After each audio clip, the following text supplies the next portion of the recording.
ओम नमः शिवाय। दोस्तों, आपका मेरे चैनल पर स्वागत है। लक्ष्मण जी के त्याग की कहानी। लक्ष्मण की भक्ति भी अद्भुत थी। लक्ष्मण की कथा के बिना श्री राम कथा पूर्ण नहीं है। अगस्त्य मुनि अयोध्या आए और लंका युद्ध का प्रसंग छिड़ गया। भगवान श्री राम ने बताया कि उन्होंने कैसे रावण और कुंभकर्ण जैसे प्रचंड वीरों का वध किया और लक्ष्मण ने भी इंद्रजीत और अतिकाय जैसे शक्तिशाली असुरों को मारा। अगस्त्य बोले, श्री राम, बेशक रावण और कुंभकर्ण प्रचंड वीर थे, लेकिन सबसे बड़ा वीर तो मेघनाथ ही था। उसने अंतरिक्ष में स्थित होकर इंद्र से युद्ध किया और बांधकर लंका ले आया था। ब्रह्मा ने इंद्रजीत से दान के रूप में इंद्र को मांगा, तब इंद्र मुक्त हुए थे। लक्ष्मण ने उसका वध किया, इसलिए वे सबसे बड़े योद्धा हुए। श्री राम को आश्चर्य हुआ, लेकिन भाई की वीरता की प्रशंसा से वे बहुत खुश थे। फिर भी उनके मन में जिज्ञासा पैदा हुई कि आखिर अगस्त्य मुनि ऐसा क्यों कह रहे हैं कि इंद्रजीत का वध रावण से ज्यादा मुश्किल था। अगस्त्य मुनि ने कहा, प्रभु, इंद्रजीत को वरदान था कि उसका वध वही कर सकता था जो 14 वर्षों तक न सोया हो, जिसने 14 साल तक किसी स्त्री का मुख न देखा हो और 14 साल तक भोजन न किया हो। श्री राम बोले, परंतु मैं वनवास काल में 14 वर्षों तक नियमित रूप से लक्ष्मण से हिस्से का फल फूल देता रहा। मैं सीता के साथ एक साथ कुटी में रहता था। बगल की कुटी में लक्ष्मण थे, फिर सीता का मुख भी न देखा हो और 14 वर्षों तक न सोया हो, ऐसे कैसे संभव है। अगस्त्य मुनि सारी बात समझकर मुस्कुराए। प्रभु से कुछ छुपा है क्या भला। दरअसल सभी लोग सिर्फ श्री राम का गुणगान करते थे, लेकिन प्रभु चाहते थे कि लक्ष्मण के तप और वीरता की चर्चा भी अयोध्या के घर घर में हो। अगस्त्य मुनि ने कहा, क्यों न लक्ष्मण जी से पूछा जाए।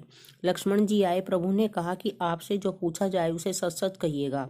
प्रभु ने पूछा, हम तीनों 14 वर्षों तक साथ रहे, फिर तुमने सीता का मुख कैसे नहीं देखा। फल दिए गए फिर भी अनाहारी कैसे रहे और 14 साल तक सोए नहीं, ये कैसे हुआ। लक्ष्मण जी ने बताया, भैया, जब हम भाभी को तलाशते विस्मय मुख पर्वत पर गए तो सुग्रीव ने हमें उनके आभूषण दिखाकर पहचानने को कहा। आपको स्मरण होगा, मैं तो सिवाय उनके पैरों के नुपुर के कोई आभूषण नहीं पहचान पाया था, क्योंकि मैंने कभी भी उनके चरणों के ऊपर देखा ही नहीं। 14 वर्ष नहीं होने के सोने के बारे में सुनिए। आप और माता एक कुटिया में सोते थे। मैं रात भर बाहर धनुष पर बाण चढ़ाए पहरेदारी करता था। निंद्रा ने मेरी आंखों पर कब्जा करने की कोशिश की तो मैंने निंद्रा को अपने बाणों से बेंध दिया था। निंद्रा ने हार कर स्वीकार किया कि वह 14 साल तक मुझे स्पर्श नहीं करेगी, लेकिन जब श्री राम का अयोध्या में राज्याभिषेक हो रहा होगा और मैं उनके पीछे सेवक की तरह छत्र लिए खड़ा रहूंगा, तब वह मुझे घेरेगी। आपको याद होगा, राज्याभिषेक के समय मेरे हाथ से छत्र गिर गया था। अब मैं 14 साल तक अनाहारी कैसे रहा। मैं जो फल फूल लाता था, आप उसके 3 भाग करते थे। एक भाग देकर आप मुझसे कहते थे, लक्ष्मण, फल रख लो। आपने कभी फल खाने को नहीं कहा। फिर बिना आपकी आज्ञा के मैं कैसे खाता। मैंने उन्हें संभाल कर रख दिया। सभी फल उसी कुटिया में अभी भी रखे होंगे। प्रभु के आदेश पर लक्ष्मण जी चित्रकूट की कुटिया में से वे सारे फलों की टोकरी लेकर आए और दरबार में रख दिया। फलों की गिनती हुई। 7 दिन के हिस्से के फल नहीं थे। प्रभु ने कहा, इसका अर्थ है कि तुमने 7 दिन तो आहार लिया था। लक्ष्मण जी ने 7 फल कम होने के बारे में बताया। उन 7 दिनों में फल आए ही नहीं। जिस दिन हमें पिताश्री के स्वर्गवासी होने की सूचना मिली, हम निराहारी रहे। जिस दिन रावण ने माता सीता का हरण किया, उस दिन हम फल कौन लाता।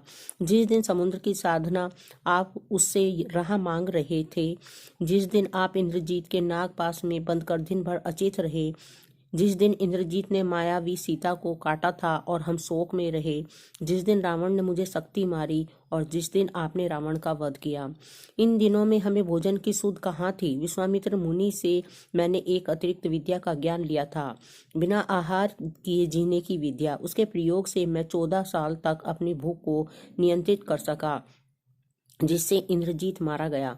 भगवान श्री राम ने लक्ष्मण जी की तपस्या के बारे में सुनकर उन्हें हृदय से लगा लिया।